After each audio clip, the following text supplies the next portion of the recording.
One more zombie to deal with, and that deals with the economy, with the environment. Yeah. Okay. And regulation and bad and government is the problem and so on and so forth.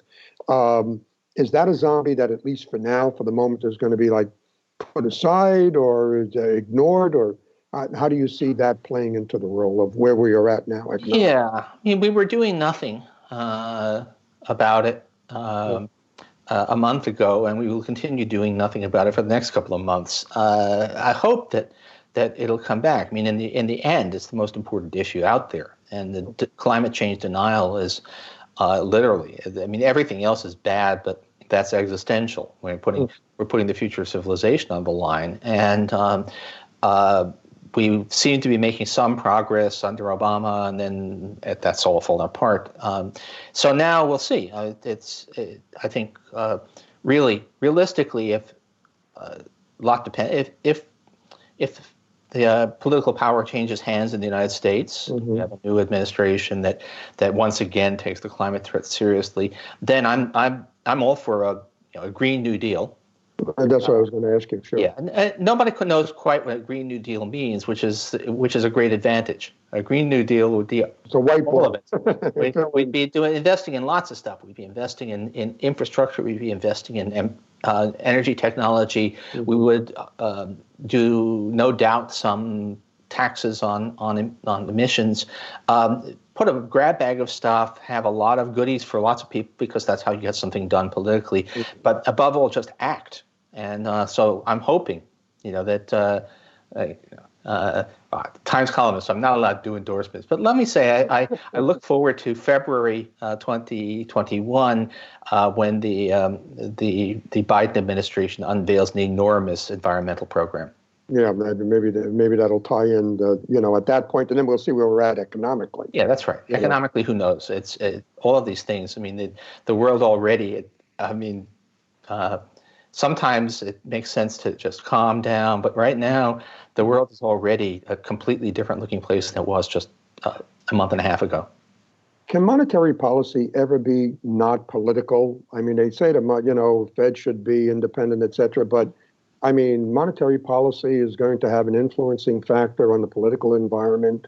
And, how is it not, let's say in a worst case scenario, it would be backstopping bad behavior. That's people. I know people who worry about that that central banks are going to encourage politicians to be irresponsible. Haven't seen any of that. I mean, the reality. I mean, it's funny because the modern idea of the independent central bank, the modern idea in which Ben Bernanke or a Mario Draghi is a superstar independent of the political process, that's a new thing. And it was created because people feared that governments would be inflationary, which has not been the problem actually in recent years in basically anywhere except Venezuela. But as it's turned out, those independent central bankers have been good guys. Bernanke helped hold things together in America. In Europe, Mario Draghi saved the euro by backstopping sovereign debt. He said whatever it takes, and that ended a panic attack that almost sank the whole euro. So at the moment, it seems to be a system that's working well, and particularly, I guess, maybe you could say that the Fed and the European Central Bank appear to be a lot less zombie infested than other parts of the power structure on both sides of the Atlantic. Mm-hmm.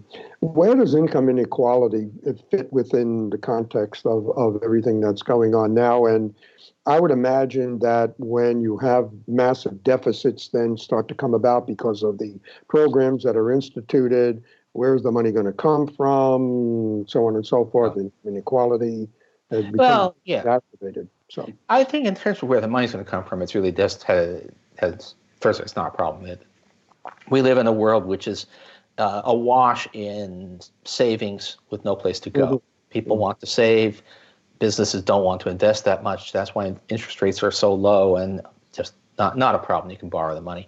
And income inequality there is probably there's some economic problems that get made worse, and other things too. I mean, part of our problem with the pandemic is that there are lots of people without health insurance who can't afford to stay home from work and so on. So all of that.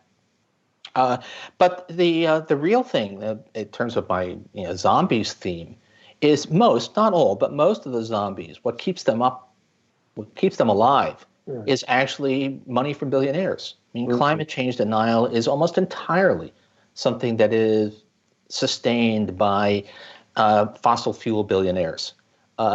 Tax cut zombie is entirely sustained by right-wing hired guns, propagandists, because rich people like to disseminate the idea that cutting taxes on rich people is good for the economy. And so policies. So let's say we go through this valley, okay? Yeah. Economic valley. What does it look like? I mean, it's difficult to know, but what would you imagine it looks like 3 months, 6 months down the road where we are at? Business as usual? Because a lot of investors are going to look at this from the point of view of what does it mean for earnings and, Yeah. What a lot of us, certainly the way I've been putting it for a while, is that I didn't know where the next bump in the road was going to come from, but that our shock absorbers were shot, that we had no good way to respond. But that was always hard to get people's attention about because we hadn't hit the bump yet. Now everybody can see it. Now everybody's out there looking and seeing that how hard it is for us to respond, and maybe we get a change in mindset. I mean, I'd like to imagine that we come out of this with a renewed appreciation for the fact that there are some jobs we do need the government to do. That we have that we see the government cope with a public health crisis and also with the economic fallout from that crisis. And people say, oh yeah, maybe the New Deal idea made sense. Maybe FDR knew what he was talking about, and maybe John Maynard Keynes knew what he was talking about, and that we come out. I think, but businesses, stock market predictions are a mug's game, and I've been the mug myself, so I know better than that. But I will say that it does a lot of assets until just a few weeks ago were priced as if nothing bad would ever happen again. Sure. And something bad always does happen, and here we go.